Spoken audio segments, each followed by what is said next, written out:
আসামিদের বিচারের পর নির্বাচনে অংশ নেওয়ার সুযোগ পাবে আওয়ামী লীগ, মার্কিন সাময়িকী টাইম ম্যাগাজিনকে ডক্টর ইউনূস। নতুন নির্বাচন কমিশনারদের শপথ রোববার, আস্থা রাখতে চায় বিএনপি। সংস্কারের পক্ষে হলেও নির্বাচনে দীর্ঘ সময় নেওয়া যৌক্তিক। রাজধানীতে বেড়েছে হত্যাকাণ্ড, নিরাপত্তা নিয়ে শঙ্কিত সাধারণ মানুষ। রাজনৈতিক ও আধিপত্য বিস্তারই কারণ বলছে র্যাব। ক্রাইম ম্যানেজমেন্ট যে আমাদের যে ডাটা আমাদের যে বিভিন্ন ব্যাটালিয়ন রয়েছে এবং পুলিশের সাথে এবং যৌথ বাহিনীর ব্যানারে আমরা সে সকল তথ্যগুলো পর্যালোচনা করছি যে কারা এই ধরনের কার্যকলাপে জড়াচ্ছে। রুগ্ন কর্ণফুলী পেপার মিলে ফিরছে প্রাণ, নতুন প্রকল্পে দরকার 35,000 কোটি টাকা, বছরে 1 লাখ টন কাগজ উৎপাদনের লক্ষ্য। শীতের সবজিতে স্বস্তি ফিরছে বাজারে, এখনো চড়া আলুর দাম, বাড়তি দামে বিক্রি হচ্ছে মাছ মাংস। এবং নেতানিয়াহুর বিরুদ্ধে গ্রেফতারি পরোয়ানাকে স্বাগত জানালো বিভিন্ন দেশ, ইতালিতে ঢুকলেই গ্রেফতারের হুঁশিয়ারি, রায় প্রত্যাখ্যান যুক্তরাষ্ট্রের। দেখছিলেন সংবাদ শিরোনাম, সঙ্গে আছি আমি ইশরাত জাহান মনি।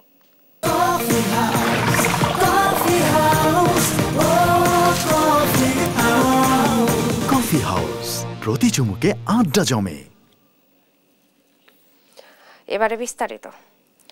দায়ী ব্যক্তিদের বিচার হওয়ার পরেই আওয়ামী লীগকে নির্বাচনে স্বাগত জানানো হবে। টাইম ম্যাগাজিনকে দেয়া এক সাক্ষাৎকারে এ কথা বলেন অন্তর্বর্তী সরকারের প্রধান উপদেষ্টা ডক্টর মোহাম্মদ ইউনূস। এ সময় শেখ হাসিনার 15 বছরের শাসনামলে অন্তত 3,500 মানুষ নিখোঁজ হয়েছেন বলে উল্লেখ করেন তিনি। বিস্তারিত ডেস্ক রিপোর্টে।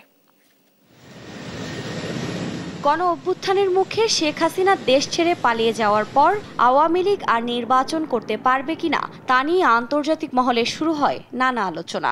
এবার টাইম ম্যাগাজিনকে দেয়া এক সাক্ষাৎকারে এ নিয়ে মুখ খুলেছেন প্রধান উপদেষ্টা ডক্টর মোহাম্মদ ইউনূস। বলেন, দায়ী ব্যক্তিদের বিচার হওয়ার পরই আওয়ামী লীগকে নির্বাচনে স্বাগত জানানো হবে। সাক্ষাৎকারের এক পর্যায়ে তিনি বলেন, গণতান্ত্রিক দেশে অন্য দল নির্বাচনে অংশ নিতে যতটা স্বাধীন, আওয়ামী লীগ ততটাই স্বাধীন। তাদের বিরুদ্ধে রাজনৈতিকভাবে লড়াই চলবে বলেও জানান প্রধান উপদেষ্টা। এছাড়া সাবেক প্রধানমন্ত্রী শেখ হাসিনার ভারতে চলে যাওয়া এবং সেখান থেকে কথা বলার বিষয়টি নিয়ে নিজের অভিমত জানিয়েছেন ডক্টর ইউনূস।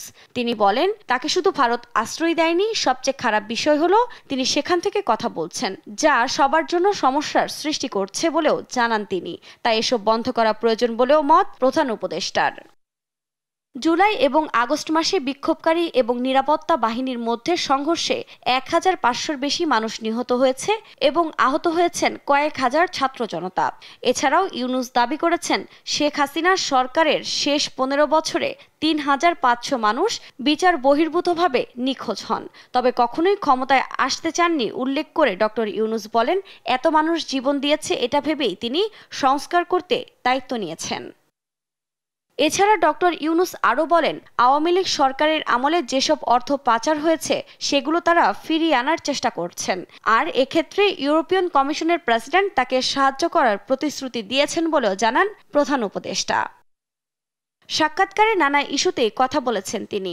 এর মধ্যে নবনির্বাচিত মার্কিন প্রেসিডেন্ট ডোনাল্ড ট্রাম্পের বিষয়টিও উঠে আসে। টাইম ম্যাগাজিনকে ডক্টর ইউনূস বলেন, তার বিশ্বাস ট্রাম্পের সঙ্গে কাজ করার ক্ষেত্রে তিনি সহ অবস্থান তৈরি করতে পারবেন। নিউজ ডেস্ক, দেশ টিভি। নতুন নির্বাচন কমিশনাররা শপথ নেবেন রোববার। প্রধান নির্বাচন কমিশনার এএমএম নাসির উদ্দিন সহ আরও 4 কমিশন শপথ নেবেন ওই দিন। এদিকে নবনিযুক্ত সিসি বলেন, মানুষ যাতে পছন্দের প্রার্থীকে ভোট দিতে পারে সে ব্যাপারে সচেষ্ট থাকবে কমিশন। অবসরপ্রাপ্ত সচিব এএমএম নাসির উদ্দিনের নেতৃত্বে 5 সদস্যের নতুন নির্বাচন কমিশন গঠন করে বৃহস্পতিবার। প্রজ্ঞাপন জারি করে মন্ত্রিপরিষদ বিভাগ। এই কমিশনের উপরে থাকবে পরবর্তী জাতীয় সংসদ নির্বাচন আয়োজনের ভার। নবনিযুক্ত প্রধান নির্বাচন কমিশনার নাসির উদ্দিন বলেন, 2014 সাল থেকে মানুষ ভোট দিতে পারেনি। গত জুলাই আগস্টের আন্দোলনে অনেক মানুষ প্রাণ দিয়েছে। এই আন্দোলনের মূল বিষয় ছিল ভোটের অধিকার নিশ্চিত করা। আমি মনে করি যে একটা free, fair and credible election জাতিকে উপহার দিতে হবে। সবার দাবির মধ্যে অনেকগুলো দাবির মধ্যে মূল দাবিটা ছিল যে মানুষের ভোটের অধিকার প্রতিষ্ঠা। মানুষ ভোট দিতে চেয়েছে, যার একটা মুক্ত পরিবেশে, উন্মুক্ত পরিবেশে তাদের পছন্দের প্রার্থীকে ভোট দিতে চেয়েছে, যেটা মানুষ বঞ্চিত ছিল, পারে নাই। নির্বাচনে সব দলের অংশগ্রহণের বিষয়ে নানা রকম আলোচনা রয়েছে। এই ব্যাপারে নিজের অবস্থান স্পষ্ট করেন প্রধান নির্বাচন কমিশনার। ফ্রি, ফেয়ার এবং ক্রেডিবল ইলেকশন যাতে উপহার দিতে পারি, তার সেই লক্ষ্যে আমি আমার সর্বশক্তি দিয়ে আমি চেষ্টা করব এবং সংশ্লিষ্ট সবার সহযোগিতা নিয়ে আমি এই কাজটা করতে চাই। আপনাদের সহযোগিতা চাইবে, সবাই সহযোগিতা চাইবে। জুলাই আগস্টের আন্দোলনে মানুষের রক্তের সঙ্গে বেইমানি করা সম্ভব নয়, এই জন্য সর্বোচ্চ চেষ্টা থাকবে।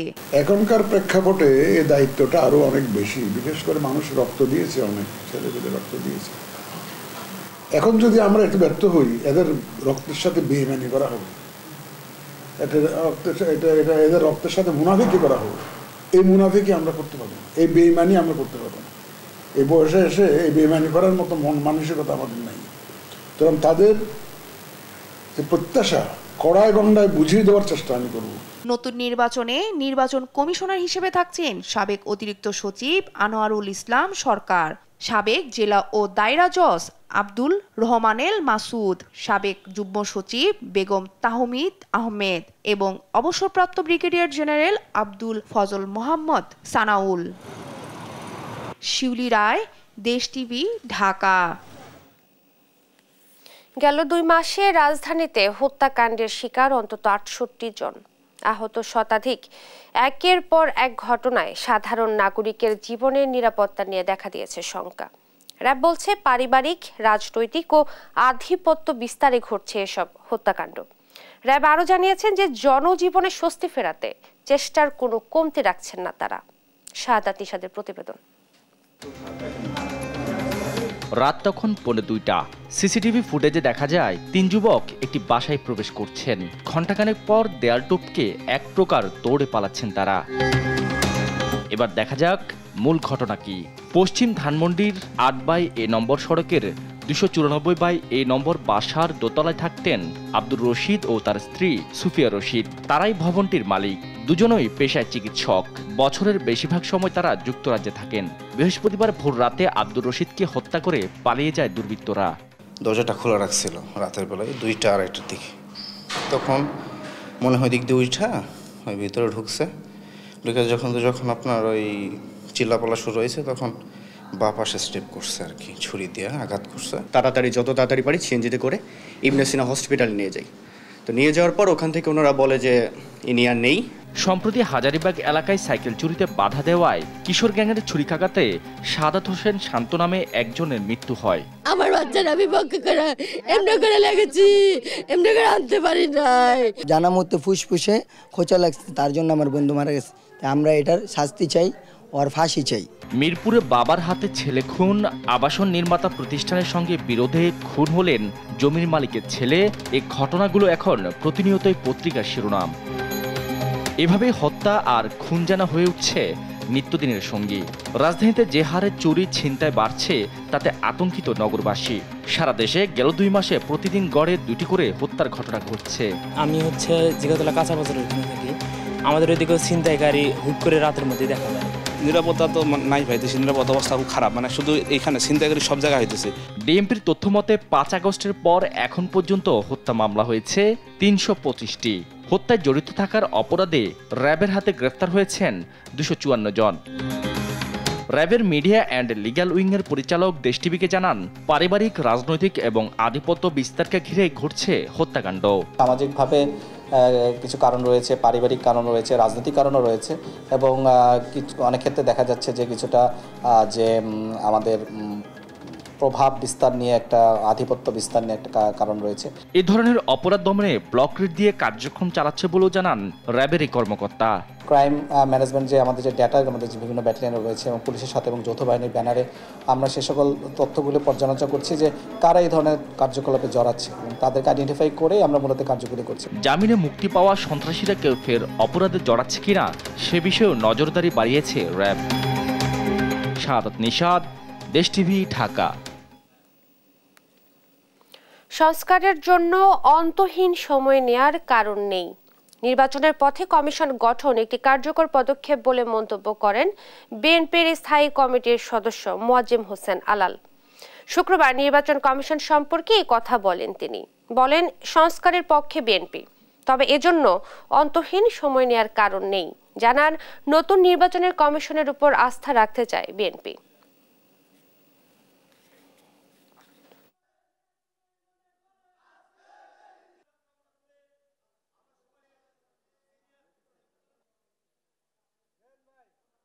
কমিশনের উপরে আস্থা রাখতে চাচ্ছি, তবে আমাদের অনুরোধ থাকবে যে কথা কম বলে বেশি কাজ দিয়ে সেটা প্রমাণ করার চেষ্টা করা উচিত।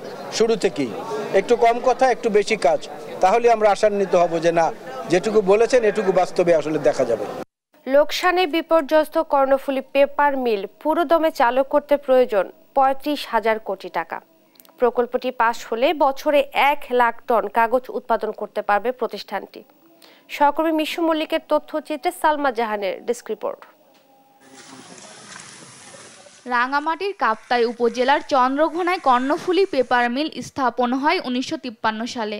এরপর থেকে পার্বত্য চট্টগ্রামের আর্থসামাজিক উন্নয়নে বিশেষ ভূমিকা রাখছে প্রতিষ্ঠানটি। তবে রক্ষণাবেক্ষণ ও সুষ্ঠু পরিচালনার অভাবে ধীরে ধীরে উৎপাদন কমতে থাকে কারখানাটির। বন্ধ হয়ে যায় বেশিরভাগ প্ল্যান্ট। গেল ১৬ বছর ধরে প্রতি বছর ৩০ কোটি টাকা লোকসানে মিলটি। তবে আবারও আশার আলো দেখাচ্ছে একটি প্রকল্প। প্রতিষ্ঠানটিকে আবারও পুরোদমে চালু করতে ওয়াসো ইঞ্জিনিয়ারিংয়ের সাথে বাংলাদেশ কেমিক্যাল ইন্ডাস্ট্রি কর্পোরেশন সম্ভাব্যতার কাজ শেষ করেছে।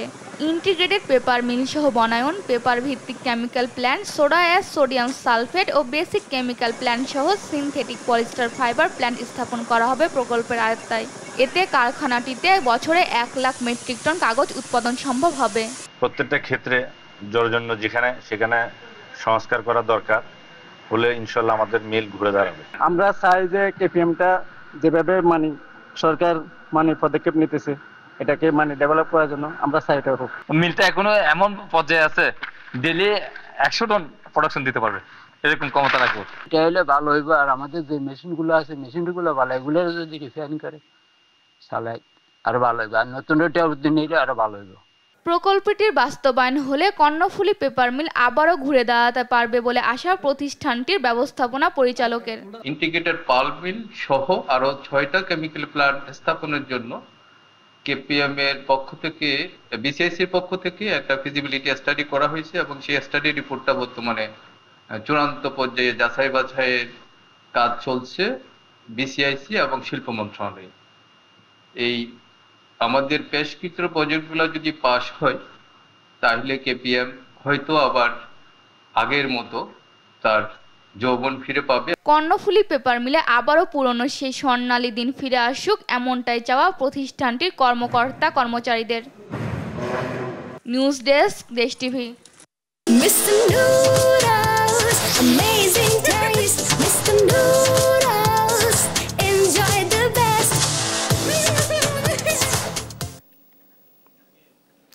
জয়পুরহাটে কৃষকদের কাছ থেকে নির্ধারিত দামের চেয়ে প্রতি বস্তা আলুর বীজে হাতিয়ে নেওয়া হচ্ছে অতিরিক্ত টাকা।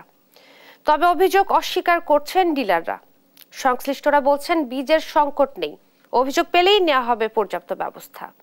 সহকর্মী রেজাল করিম রেজার তথ্যচিত্রে বিস্তারিত ডেস্ক রিপোর্টে।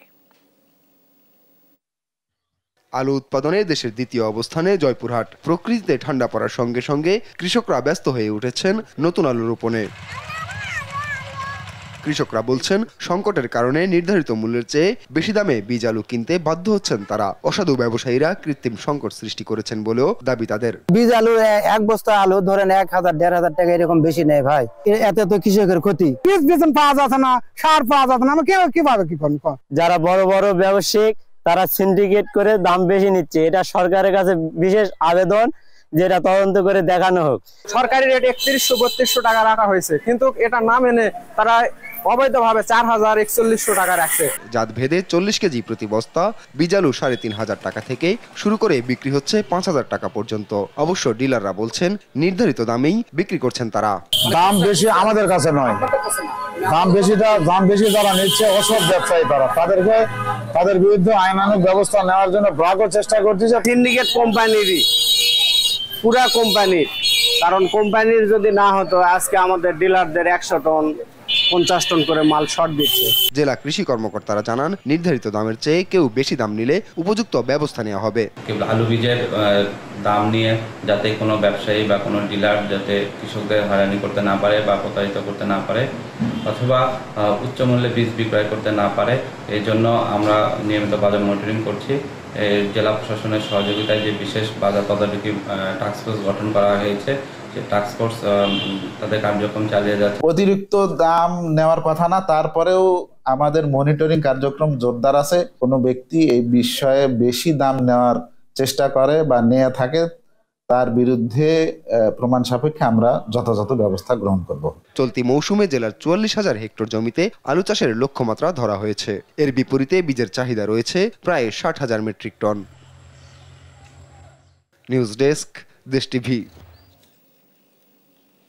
প্রাণ ফিরে পেল দেশের সবচেয়ে বড় বেনাপোল স্থলবন্দর।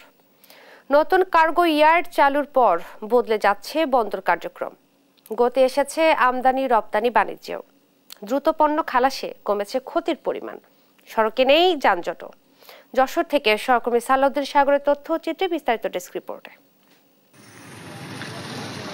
গেল 14 নভেম্বর উদ্বোধন হয় যশোরের বেনাপোল স্থলবন্দরের কার্গো ইয়ার্ড। এর মধ্য দিয়ে আমদানি রপ্তানি বাণিজ্য পেয়েছে নতুন গতি। শুধু পণ্য আনা নেওয়ার ক্ষেত্রেই নয়, নানা সুযোগ সুবিধায় স্বস্তি এসেছে সংশ্লিষ্ট সবারই। নবনির্মিত এই স্থাপনায় পার্কিং ইয়ার্ড, কার্গো ভবন সহ আছে আধুনিক সেবা ভবন। এছাড়াও আছে 100 টন ক্ষমতা সম্পন্ন 2টি ওয়েব্রিজ স্কেল, গোসলখানা, রেস্তোরাঁ, বিশ্রামাগার সহ নানা সুবিধা। টার্মিনালটা হয়েছে, আমাদের খুব আনন্দ হয়েছে যে আমরা গাড়িগুলো ঠিকভাবে জায়গা মতো রেখে আমরা যাতে পরিচালনা করতে পারি। আমাদের এর ভিতরে আগে যেরকম বাইরে যে কষ্টটুকু, সেটা অনেকটাই উপকার আছে। ড্রাইভারদের জন্য থাকার সুবিধা, খাওয়া দাওয়ার সুবিধা, গা গোসল দেওয়ার সুবিধা। একটু গা গোসল ধরলাম, একটু আরাম করলাম, একটু রেস্ট করলাম। এদিকে সব সুবিধা এক টার্মিনালে থাকায় পণ্য জটের পাশাপাশি সড়কে কমেছে যানজট। স্বস্তি ফিরেছে বন্দর সংশ্লিষ্ট সহ স্থানীয়দের মাঝেও।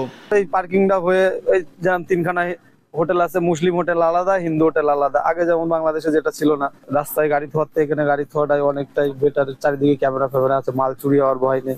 1.39 একর জমিতে নির্মিত কার্গো ইয়ার্ডটি পুরোপুরি চালু হতে আরও সপ্তাহখানেক সময় লাগলেও বিভিন্ন স্তরে নিরাপত্তার ব্যবস্থা রাখা হয়েছে। পাশাপাশি অত্যাধুনিক সিসি ক্যামেরার মাধ্যমে সার্বক্ষণিক মনিটরিং করা হচ্ছে। সেখানে একদম নিশ্চিত নিরাপত্তা ব্যবস্থা রয়েছে। আমাদের যে গেট, সেখানে কার্ডবিহীন কেউ প্রবেশ করতে পারবে না। এছাড়া প্যাসেঞ্জার টার্মিনাল বা অন্যান্য কাজের জন্য এপিবিএন আছে 46 জন। রাস্তায় কোনো গাড়ি দাঁড়াবে না, সকল গাড়ি আমরা কার্গো ভেহিকেল টার্মিনাল অভ্যন্তরে নিয়ে নেব। এতে করে আর যানজটের সমস্যা থাকবে বলে মনে করি না। 319 কোটি 28 লাখ টাকা ব্যয়ে নির্মিত এই কার্গো ইয়ার্ডে একই সঙ্গে 1500 পণ্যবাহী ট্রাক রাখার সক্ষমতাও রয়েছে। নিউজ ডেস্ক, দেশ টিভি। জনমানুষের কল্যাণে আগামী দিনেও সক্রিয় থাকবে বিমান বাহিনী, জানিয়েছেন বাহিনী প্রধান air chief marshal Hasan Mahmud Khan. শুক্রবার তেজগাঁওয়ের শাহীন হলে সশস্ত্র বাহিনী দিবস উপলক্ষে আয়োজিত এক সংবর্ধনা অনুষ্ঠানে তিনি একথা জানান। মুক্তিযুদ্ধে বিমান বাহিনীর অবদান তুলে ধরে তিনি বলেন, বাংলাদেশ বিমান বাহিনী সুশৃঙ্খল বাহিনীতে পরিণত হয়েছে। এটিকে আরও শক্তিশালী করতে অপারেশনাল ও প্রশাসনিক সক্ষমতা বৃদ্ধির কাজ চলমান রয়েছে বলেও জানান তিনি।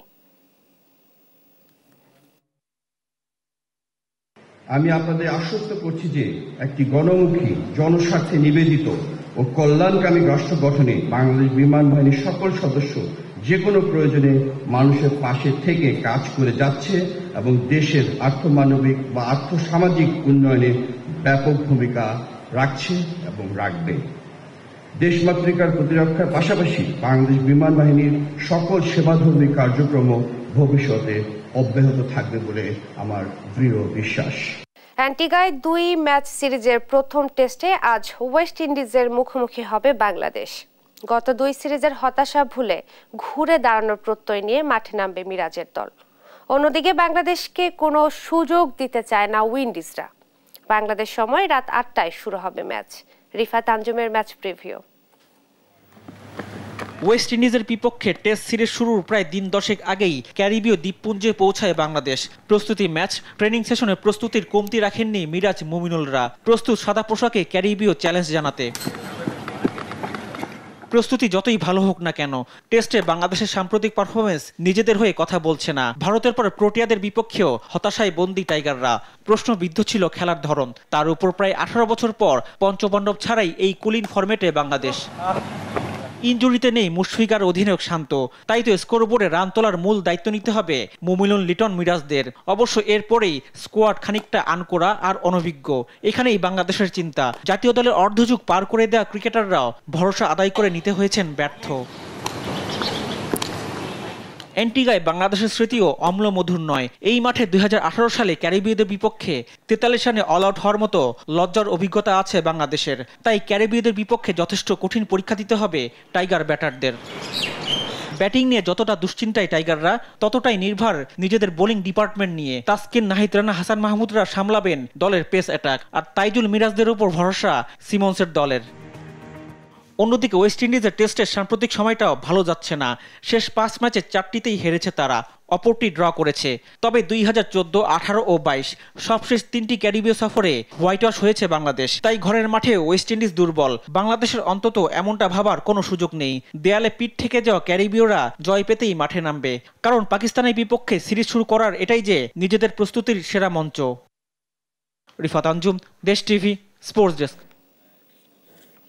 3 ম্যাচের ওয়ানডে এবং টি20 সিরিজ খেলতে ঢাকায় আয়ারল্যান্ড নারী ক্রিকেট দল। সকালে হযরত শাহজালাল আন্তর্জাতিক বিমানবন্দরে অবতরণ করে আইরিশ মেয়েদের বহনকারী বিমান। 27 নভেম্বর মিরপুর শেরেবাংলা জাতীয় স্টেডিয়ামে প্রথম ওয়ানডে দিয়ে শুরু হবে সিরিজ। একই মাঠে 30 নভেম্বর এবং 2 ডিসেম্বর হবে বাকি 2 ম্যাচ। এরপর সিলেটে 5, 7 ও 9 ডিসেম্বর হবে 3 ম্যাচের টি20 সিরিজ।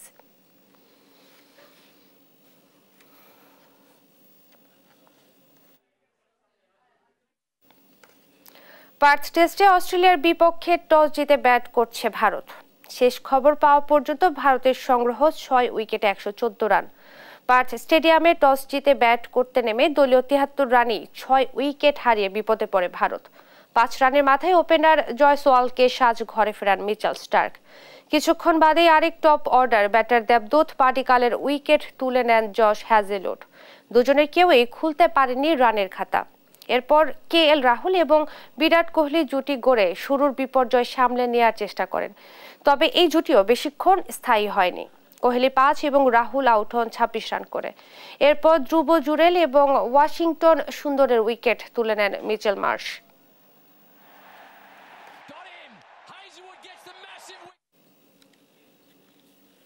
চ্যালেঞ্জ কাপ দিয়ে আজ শুরু হচ্ছে ঘরোয়া ফুটবলের নতুন মৌসুম।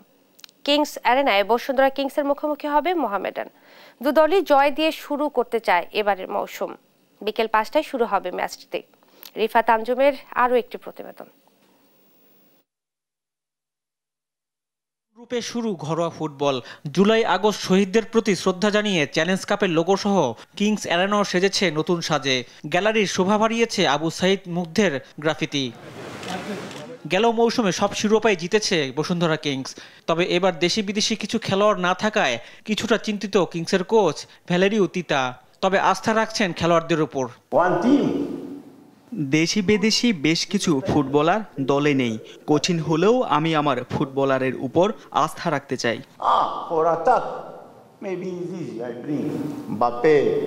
কিংস ডিফেন্ডার সাদো আত্মবিশ্বাসী জয় নিয়ে। ধন্যবাদ ফুটবল ফেডারেশনকে এরকম একটা আয়োজন করার জন্য। আর স্পেশালি আমরা অনেক এক্সাইটেড, আমরা অনেকদিন ওয়েট করতেছি আমাদের সিজন কবে শুরু হবে। আশা করি আমাদের যারা আছে সবাই সর্বোচ্চটা দিয়ে কালকে ম্যাচটা জেতার চেষ্টা করব। গেল মৌসুমে কিংস অ্যারেনায় এসে বসুন্ধরাকে হারিয়েছিল কোচ আলফাস আহমেদের মোহামেডান। অনুশীলন শেষে বললেন শুক্রবার চ্যালেঞ্জ কাপের ট্রফির জন্য ফাইট করবে দল। আমরা এটাই ফার্স্ট ম্যাচ খেলবো, আমাদের বরঞ্চ অসুবিধা হবে। যাই হোক সবটাই আমরা ফাইট করব। ঘরোয়া ফুটবলের আসর শুরু হচ্ছে ইউরোপিয়ান ফুটবলের আদলে। বাংলাদেশ 2 পয়েন্ট ও চ্যালেঞ্জ কাপের জন্য কিংস অ্যারেনায় লিগ চ্যাম্পিয়ন বসুন্ধরা আতিথ্য দেবে মোহামেডানকে। রিফাত আঞ্জুম, দেশ টিভি, ঢাকা।